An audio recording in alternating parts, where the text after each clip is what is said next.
त्यसपछि फेरि अर्को किडनी राखेर नयाँ किडनीको बैशाखी टेकेर हिँडेर मान्छे अलिअलि अपाङ्ग मात्रै। आँखामा मैले चस्मा किन लगाएँ? यदि लगाइन भने म पढ्न सक्थेँ। त्यसकारण त्यो पनि अलिकति अपाङ्गता। किडनी फेरे पनि, किडनीले काम नगरे पनि अर्को लगाएर पनि काम गर्न सकिन्छ, बाँच्न सकिन्छ, अगाडि बढ्न सकिन्छ भन्ने आत्मविश्वास मैले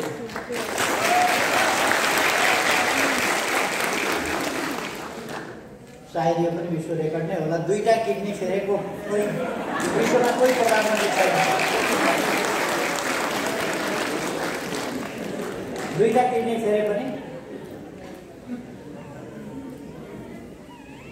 मैले गाली पनि गरेको छैन, केही पनि भनेको छैन, लाठी लगेर लखेटेको पनि होइन।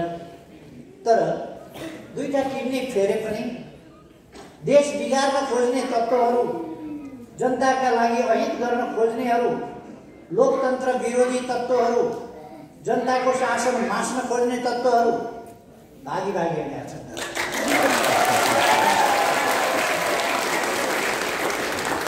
त्यसकारण म भन्छु अपाङ्गता अलिकति कम बेसी हो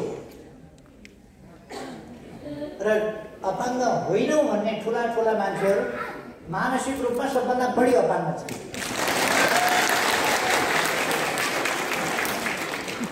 ठुला ठुला भन्ने मान्छे त्यो अपाङ्गता डरलाग्दो छ। देख्दाखेरि ठिकै देखिने तर भित्रभित्रै। त्यसकारण हामीले हरेस मान्नु हुँदैन। म साथीहरूलाई भन्न चाहन्छु, भाइ बहिनीहरूलाई भन्न चाहन्छु, तपाईँहरू हरेस नखानुहोस्। तपाईँहरूको साथमा सरकार छ, तपाईँहरूको हेरविचार सरकारले गर्छ। तपाईँहरूलाई थाहा छ हाम्रो देश धनी देश होइन, गरिब देश। गरिब देश भए पनि यस देशले आफ्ना नागरिकहरूलाई हेरविचार गर्ने सम्बन्धमा कुनै सक्दो हेरविचार गर्नेमा कमी राख्दैन। मैले हिजो केही साथीहरूसँग बोल्दा एउटा कथा सुनाएको थिएँ। हिजो मात्रैको कुरा। 2टा परिवार छन्, एउटा धेरै धनी परिवार, एउटा साह्रै गरिब परिवार। धेरै गरिब परिवारको एउटा पुरुषले पनि बिहे गरेछन्, श्रीमती बिहे गरेर ल्यायो। अर्को गरिबभन्दा गरिब परिवारको मान्छेले पनि श्रीमती बिहे गरेर ल्यायो। 2टैका श्रीमती बिरामी परेछन्। धनी परिवारकोले श्रीमती बिमारी पर्दा हेर्दा पनि हेरेन। उसँग पैसा छ, गाडी छ, सबै कुरा छ, अस्पताल लान सक्छ, उपचार गराउन सक्छ, तर वास्तै होइन। गरिब परिवारको गरिब लोग्नेले गर्नसम्म गर्यो। दुर्गम ठाउँको थियो, गरिब थियो, पैसा थिएन, अस्पताल लगेर खर्च गर्न सक्दैन थियो, तर पनि जो सक्थ्यो गर्यो। नजिकको स्वास्थ्य क्लिनिकमा लग्यो, त्यहाँ दिएको औषधि किनेर, पाएको औषधि पनि खुवायो, किनेर खुवाऊ भनेको औषधि पनि थोरै पैसाले पुग्नेसम्म किनेर खुवायो। धामी पनि बोलायो, ढ्याङ्ग्रो पनि ठटायो, कालो भाले काट्नुपर्छ भनेर भने त्यो पनि काट्यो। तै पनि श्रीमती निको भयो। अन्डा मन्साउनु पर्छ भने त्यो पनि मन्सायो, तर पनि श्रीमती निको भयो। अर्को धनी मान्छेको श्रीमती थला परेकी छ, उसले वास्तै गर्दैन। 2टैले दुःख पाएका छन्। तर गरिबको श्रीमतीको लोग्ने छेउमा बसेर के गर्नु, तेरो धेरै माया लाग्छ, तँलाई बचाउन मन लाग्छ, तँलाई बचाउन कोसिस गरिराखेको छु म। अन्डा पनि मन्साएँ, कालो भाले पनि काटेँ, धामी पनि लगाएँ, झाँक्री पनि लगाएँ, तर पनि तँलाई निको भइराखेको छैन भन्छ। आँसु खसाउँछ, सुमसुम्याउँछ, माया गर्छ। बचाउन, निको पार्न नसकेकोमा अत्यन्त दुःखी छ। तर अर्को लोग्ने छेउमा पनि आउँदैन, सोद्धा पनि सोध्दैन, जो जान्छ। दुईटै बिमारी छन्, दुईटै निको भएका छैनन्, दुईटैलाई पीडा भएको छ, तर पीडाको स्थिति फरक छ। सक्दो गरेर छेउमा बसेर माया गर्दै सुमसुम्याएर आँसु खसाउने लोग्ने, निको पार्न नसके पनि त्यो साँच्चैको लोग्ने, वास्तै नगर्ने लोग्ने त्यो साँच्चैको लोग्ने नै होइन, त्यो एउटा निर्दयी मान्छे। यो दुईटाको बिचको फरक हुन्छ। अहिलेको सरकार कति गर्न सक्छ त्यो गर्छ, कालो भातले काट्न पनि गर्छ, अन्डामा चलाउन पनि गर्छ, चामल खुवाउन पनि गर्छ, तर धेरै ठुलो यसको ल्यागत चाहिँ नभ्याउँदा, तर छेउमा बसेर सुमसुम्याएर भन्छ म तपाईँहरूलाई बचाउन चाहन्छु, म तपाईँहरूलाई सहयोग गर्न चाहन्छु, तपाईँहरूको उन्नति चाहन्छु, तपाईँका बालबालिका पढाउन चाहन्छु र लक्ष्य अनुसार गर्छ। यो कुरा साथीहरूले बुझे पनि दिनुपर्छ। सरकारको क्षमताको सीमा छ। सरकार धेरै चिज गर्न सक्ने स्थितिमा अलिक छैन र सकेको सरकारले गर्छ। र पहिलो प्राथमिकता अरू मान्छेहरू, जागिर खाइरहेका मान्छेहरूको ठुलो समस्या होइन, जो जागिर खाने अवस्थामा पनि छैन, जागिर खान पनि सक्दैन, पाउँदा पनि पाउँदैन त्यस्तो अवस्थाको, र त्यसमाथि पनि जसको अपाङ्गता छ, अशक्तता छ, हो त्यो मान्छे। जो अभिभावक जसको छैन, जसको सहारा छैन, ती मान्छे हो। त्यसका लागि सबभन्दा पहिले सरकारको आवश्यकता पर्छ र तिनका लागि सबभन्दा पहिले सरकार छ। सरकार सबभन्दा पहिले तपाईँहरूका लागि छ भन्ने कुरा त्यसकारण मैले सुरुमै भन्नु, सरकार तपाईँहरूका लागि छ। मैले अघि भने झमक घिमिरे जस्ता केहीको दृष्टान्त दिएँ। उहाँले प्रसिद्ध मदन पुरस्कार पनि प्राप्त गर्नुभयो आफ्नो कृतिका लागि, लेखका लागि। त्यो वास्तवमा अत्यन्तै महत्त्वपूर्ण सफलता हो उहाँको। आज मात्रै होइन, हामीले इतिहासमा हेऱ्यौँ भने, उहिले त्रेता युगमा हेऱ्यौँ भने, जनक, राम, उनीहरूको जमानाका कुरा हेऱ्यौँ भने, जनकको दरबारमा शास्त्रार्थ हुन्थ्यो। शास्त्रमा जसले जित्छ त्यो जितुवा हुन्थ्यो। शास्त्रार्थ कबुल गरेर जसले हार्छ उसले जल समाधि लिनु पर्थ्यो, अथवा ऊ डुबेर मर्न तयार हुनु पर्थ्यो, उसलाई डुबाएर मारे हार्नेलाई। एउटा जनकको दरबारमा भएको विद्वानले एकजना व्यक्तिलाई डुबाएर मार्यो शास्त्रार्थमा, अथवा शास्त्रको बारेमा, ज्ञानको बारेमा संवाद बहस हुँदा हारेको हुँदा। पछि उनको छोरा अष्टवक्र, जो अत्यन्तै कुरो, 8 ठाउँ शरीर भाँचिएको, वैशाखी टेकेर हिँड्ने, वैशाखी मात्रै होइन अझ त्योभन्दा बढी टेकेर हिँड्ने, उप्रो परेर हिँड्ने, त्यस्तो एउटा कलिलो उमेरको बालक जनकको दरबारमा गयो। यहाँका विद्वानहरूसँग शास्त्रार्थ गर्न आयो भनेर यो अपाङ्ग नभएको, उसलाई हेरेर त्यहाँका पण्डितहरू हाँसे। उसले भन्नु तिमीहरू के हेरेर हाँसे? अनि ऊ पनि बेसरी हाँस्यो। तिमी किन हाँसेको भन्दा, म त हाँसेँ मूर्खहरू हेरेर। जो अपाङ्गता आफूले गरेको होइन, अपाङ्गता आइलाग्यो, परिआयो, त्यो मेरो कमजोरी होइन, त्यो देखेर हाँस्ने बुद्धिजीवी भनेकाहरू देख्दाखेरि म कस्तो मूर्खहरूको ठाउँमा आइपुगेछु भनेर मलाई हेरेर हाँस्नुपर्ने कुनै कारण थिएन, किनभने यो मेरो रोजाइ होइन। मैले रोजेर छानेर म अपाङ्ग भएको होइन, यो मेरो मूर्खताले भएको होइन। तर तपाईँहरू हाँस्नुभयो भने तपाईँहरूको विद्वताको स्तर के रहेछ? तपाईँहरू घटिया हुनुहुन्छ। त्यसकारण म हाँसेँ तपाईँहरूको मूर्खता देखेर। तपाईँहरू किन हाँस्नुभयो भनेपछि उनीहरू लज्जित भए। त्यसपछि शास्त्रार्थ सुरु भयो। अष्टवक्रले जिते। बस अष्टवक्रले जितेपछि त्यहाँको विद्वान मैले हार कबुल गरेँ, अब म जल समाधि लिन्छु।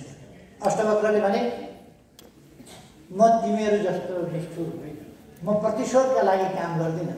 तिमीहरूको घमण्ड तोड्नका लागि मैले शास्त्रार्थ गरेको थिएँ र घमण्ड तिम्रो विद्वत्ताको घमण्ड जुन हो त्यसलाई तोडेको मात्रै हो। मैले त्यसलाई जल समाधि लिन लगाइदिइसकेँ अघि नै। तिम्रो हारसँगै अब तिमीले जल समाधि लिनु, डुबेर मर्नु पर्यो। म प्रतिशोध लिन्न। यद्यपि तिमीले धेरै मान्छेहरूलाई आफूसँग पराजित भएकोमा जल समाधि लिन बाध्य बनाएका थियौ, तर आज म तिमीलाई जल समाधि लिन बाध्य बनाउँदिनँ, किनभने म प्रतिशोधी मान्छे होइन, म दम्भी र अहङ्कारी मान्छे होइन। र अष्टवक्र जो अपाङ्ग थिए उनले त्यो विद्वत सभामा जितेका थिए त्यस बेला पनि। अर्थात् आज मात्रै होइन, अपाङ्गता भएका व्यक्तिहरूले परापूर्व कालदेखि आफ्ना खालका क्षमता हुनरहरू देखाएका छन्, विभिन्न ढङ्गले देखाएका छन्। यस्तो उदाहरणहरू दृष्टान्तहरू थुप्रो छ। त्यसकारण म साथीहरूलाई मनोबल उच्च राख्न, अगाडि बढ्नका लागि आह्वान गर्छु र जसलाई त्यो आत्मविश्वासका साथ अगाडि बढ्दा जे सहयोग गर्नुपर्ने हुन्छ त्यस्तो कुरामा सरकार सङ्गठित र व्यवस्थित ढङ्गले, योजनाबद्ध ढङ्गले सहयोग गर्न तत्पर रहेको कुरा पनि बताउँछु। तपाईँहरूको मनोबललाई सलाम गर्न चाहन्छु, तपाईँहरूको सही दृष्टिकोणलाई सलाम गर्न चाहन्छु। अब दुईटा कुरा मात्रै म तपाईँहरूलाई भन्न चाहन्छु। संसद विघटन भएको, असंवैधानिक भयो, अलोकतान्त्रिक भयो भनेर कराइरहेका छन् ती कराउने मान्छेहरू संविधान विरोधी। यो देश हामी सबैको, यस देशमा हामी सबैले सुरक्षित, सम्मानित ढङ्गले सुविस्तारसँग बाँच्न पाउनु पर्दछ। यो हाम्रो नैसर्गिक अधिकार हो, यो हाम्रो मौलिक अधिकार हो। यो अधिकारको उपभोग गर्नका लागि आफै व्यक्ति सक्षम नहुन सक्छ। जो व्यक्ति आफै सक्षम छैन, सबभन्दा पहिले सरकार उसलाई चाहिन्छ। त्यसकारण सबभन्दा पहिले सरकार तपाईँहरूको साथमा छ, जसलाई सहयोगको आवश्यकता छ सबभन्दा बढी।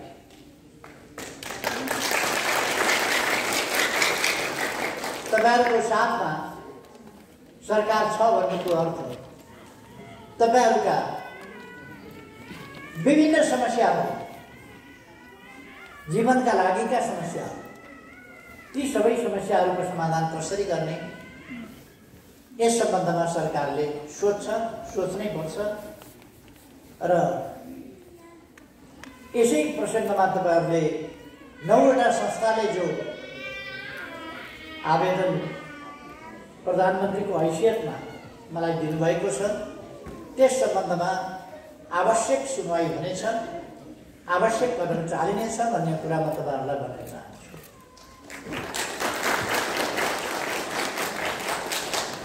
सरकारका केही कामहरू हुन्छन्, महत्त्वपूर्ण कामहरू। देशको रक्षा गर्नु, देशको भूमिको रक्षा गर्नु सरकारको काम। देशको सार्वभौम सत्ताको रक्षा गर्नु सरकारको काम। देशको स्वाधीनताको रक्षा गर्नु र त्यसलाई वास्तविक अर्थमा प्रयोग गर्नु सरकारको काम। देशको हितको रक्षा गर्नु, देशको गौरव बढाउनु सरकारको काम। तर सरकारको काम त्यति मात्रै हुँदैन। सरकारको काम देशमा सुशासन कायम गर्नु र विकास गर्नु। सरकारको काम सबै जनतालाई उनका समस्या के छन् ती समस्या पहिचान गर्नु, ती समस्याहरू हेर्नु र त्यसमा समाधान दिनु सरकारको कर्तव्य हुन्छ। सबभन्दा बढी समस्या शारीरिक रूपमा अपाङ्गता भएका व्यक्तिहरूमा सबभन्दा बढी समस्या हुन्छ।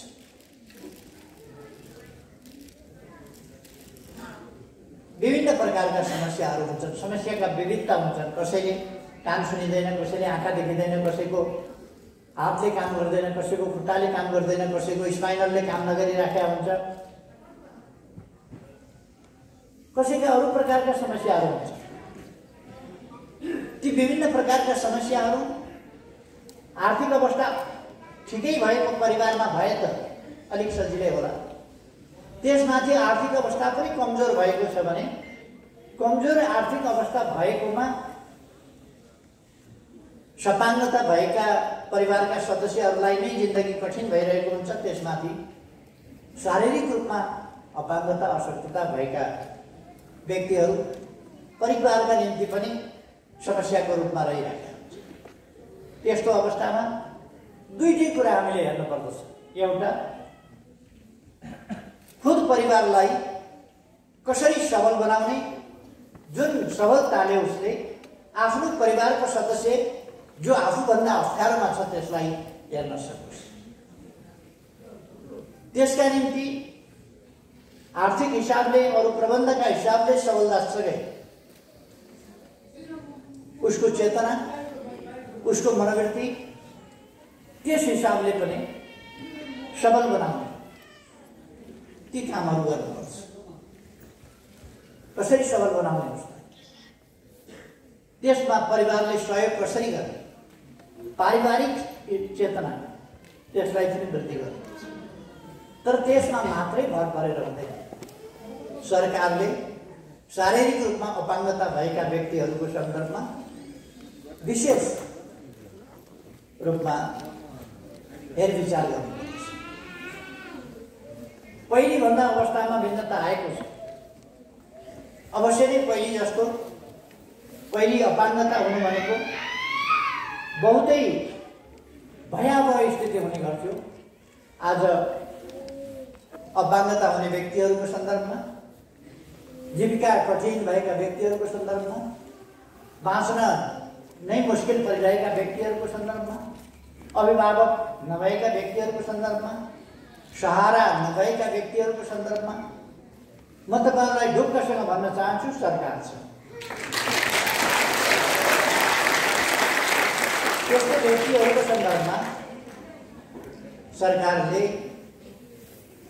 जीविकाको, रहने बस्ने, शिक्षा, स्वास्थ्य, शिव विकास, विभिन्न प्रकारका व्यक्तिहरूका विभिन्न प्रकारका शिक्षा, विभिन्न प्रकारका कमी कमजोरीहरू भएका व्यक्तिहरूका जसमा उसको क्षमता छ, त्यसै कारण हामीले भिन्न क्षमताका भन्ने गरेका छौँ। कुनै न कुनै काम सुन्दैन भने आँखामा बढी क्षमता हुन्छ, उसले छिटै त्यसलाई समाउन सक्छ। आँखा देख्दैन भने कानमा उसको बढी क्षमता हुन्छ। यस्ता अनेक क्षमताहरू विकास गरेको हुन्छ र जीवनका लागि उसले आफूलाई सङ्घर्ष गरेर कठिनलाई सरल बनाउने कोसिस गरेको हुन्छ। त्यस कुरालाई सहयोग गर्नु सरकारको कर्तव्य। त्यसलाई अगाडि बढाउनका निम्ति सरकारले पहिलो कुरा त बाल्यकालमै छ भने शिक्षाको प्रबन्ध, जस्तो खालको शिक्षा उसलाई आवश्यक पर्छ त्यस्तो खालको शिक्षाको प्रबन्ध, त्यो शिक्षा प्राप्त गरिसकेपछि उसले तदनुसारको रोजगारीको उसले जस्तो काम गर्न सक्छ, सबै काम शारीरिक रूपले मात्रै गर्नुपर्ने हुन्छन् भन्ने पनि छैन। विभिन्न ढङ्गले गर्न सकिन्छ। त्यस्ता कुराहरूको अवसर उपलब्ध गराउने। अलिकति उमेर गइसकेको, शिक्षा आर्जन गर्न नसकेको स्थिति छ भने तालिमको व्यवस्था, शिव विकासको व्यवस्था र त्यस अनुसारका अवसर उपलब्ध गराउने र रोजगारी वा स्वरोजगार उपलब्ध गराउने, ती कामहरू सरकारले सहयोग गर्छ। यसमा सरकार मात्रै होइन, अनेक सङ्घ संस्थाहरू पनि छन् यस्तोमा सहयोग गर्ने, जसमा आज हामीले केही साथीहरूलाई, मित्रहरूलाई सम्मान गरेका छौँ। त्यस्ता व्यक्तिहरू र उहाँहरू सम्बन्धित भएका संस्थाहरू जसले सहयोग पुर्याइरहेका छन्, यस्ता संस्थाहरू पनि छन्। त्यस्ता संस्थाहरूसँग पनि मिलेर सरकारले सहकार्य गर्दै जरुरी परेका ठाउँहरूमा सेवा पुर्याउने सरकारको कर्तव्य पुरा गर्दछ।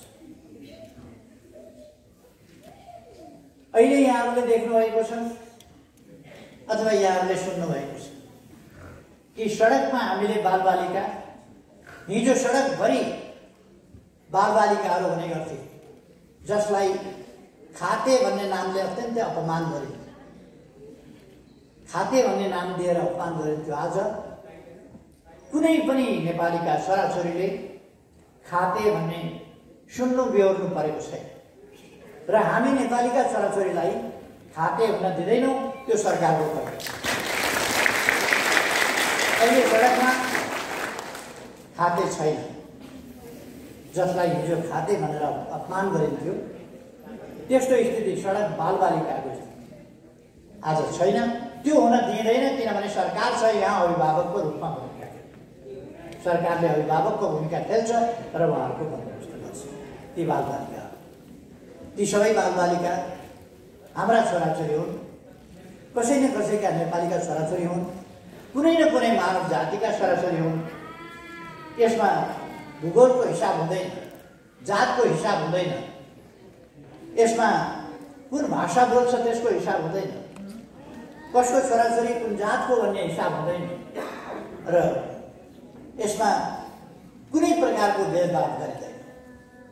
उनीहरू सबै स्नेह प्राप्त गर्ने हकदार र उनीहरूलाई हामी स्नेहका साथ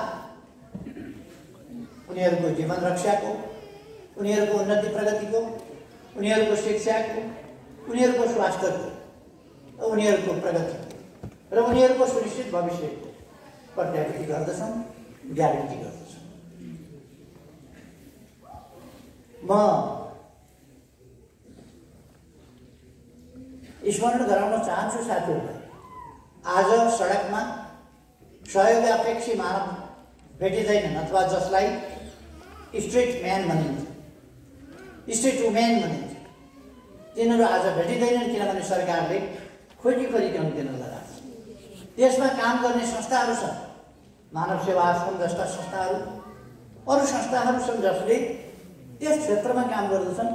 तिनीहरूलाई सरकारले प्रोत्साहन दिन्छ, सहयोग पुर्याउँछ र उनीहरूसँग मिलेर सरकारले काम गर्छ र त्यस्तो मानवहरूलाई आश्रमको व्यवस्था गरिएको छ जसलाई मानव सेवा आश्रम भनिन्छ।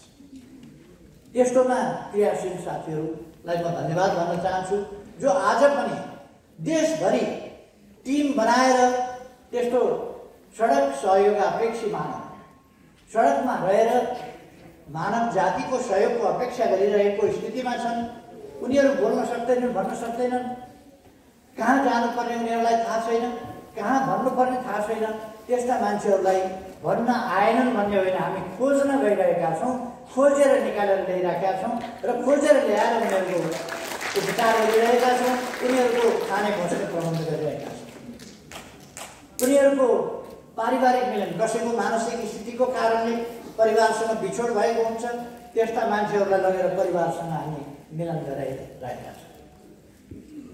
म साथीहरूलाई आग्रह गर्न चाहन्छु, हामीले हरेक स्थान हुँदैन, अलिकति प्रतिकूलता त भयो, प्राकृतिक रूपले भयो होला या अरू कारणले भयो होला या कहिले कहिले हिंसाको कारणले भयो होला। जुनसुकै कारणले भए पनि जब शारीरिक अशक्तता अपङ्गता भयो भने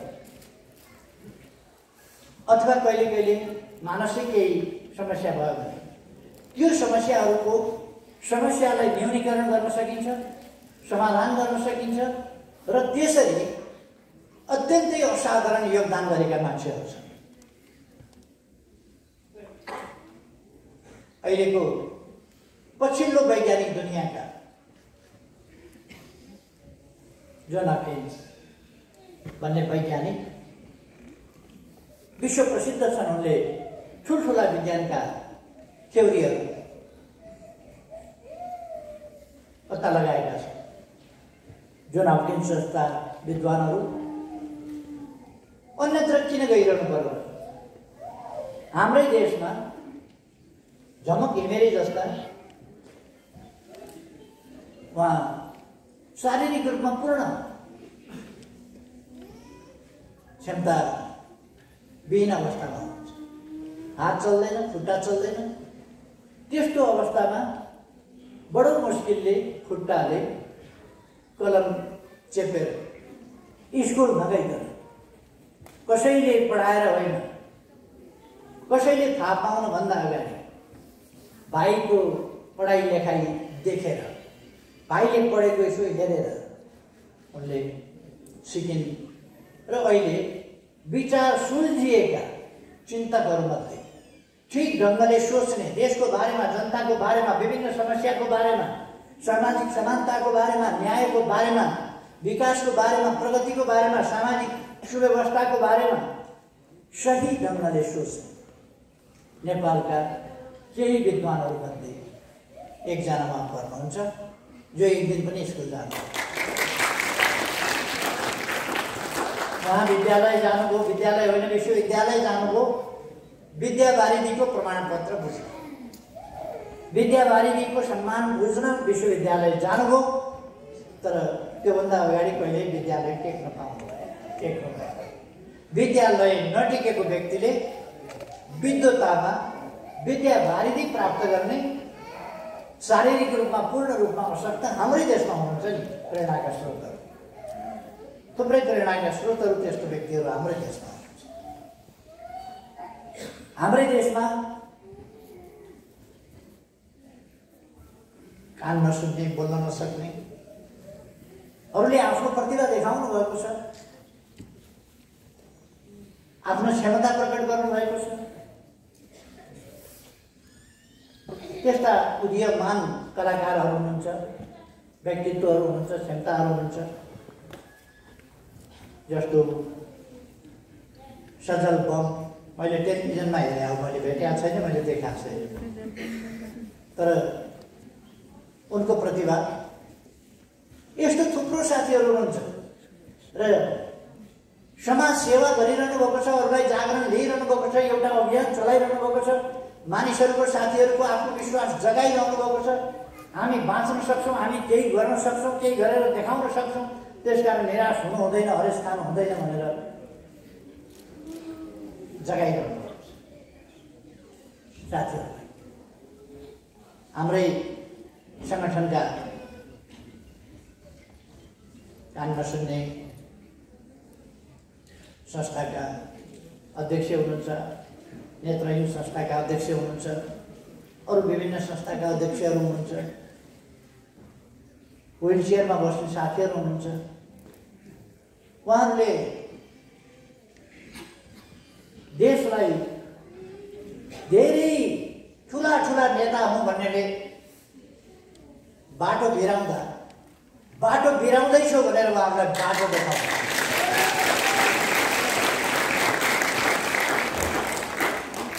देशको दौड भनेको, देश विकासको दौड भनेको, देश विकासको अभियान भनेको सबलाङ्गले मात्रै होइन कि शारीरिक रूपमा अशक्तता भएका व्यक्तिहरूले पनि गर्न सक्छन् भन्ने थुप्रै कुरा हामीले, थुप्रै उदाहरण हामीले पाएका छौँ। हाम्रा विभिन्न मन्त्रालयमा काम गर्ने साथीहरू छन्, त्यसरी काम गर्ने कलाकार साथीहरू छन्। मैले मकवानपुर चितवन कतातिरको एउटा कलाकारको मैले सुनेको थिएँ, मैले भेटेको छैन। उहाँको कला धेरै राम्रो छ, तर शारीरिक रूपले साह्रै अशक्त हुनुहुन्छ, त्यो मैले सुनेको थिएँ। अहिले अभङ्गता, अशक्तता भएका साथीहरू ठुल्ठुला सफलताहरू प्राप्त गरिरहेको हुन्छ। म खुसी व्यक्त गर्न चाहन्छु कि यस्तो स्थितिमा पनि तपाईँहरूको सङ्घर्ष जुन छ त्यसलाई अरूसँग प्रतिस्पर्धा गरेर सफलतामा पुर्याउनु भएको छ, अगाडि बढाउनु भएको छ। त्यसकारण म तपाईँहरूलाई बधाई भन्न चाहन्छु यस सफलता। हरेस खानु हुँदैन। म पनि अलिअलि थोरै थोरै अपाङ्गता भएकै मान्छे हो। मेरो पनि किडनी फेल भएर अर्को किडनी ल्याएर जोडेर राखेको छु।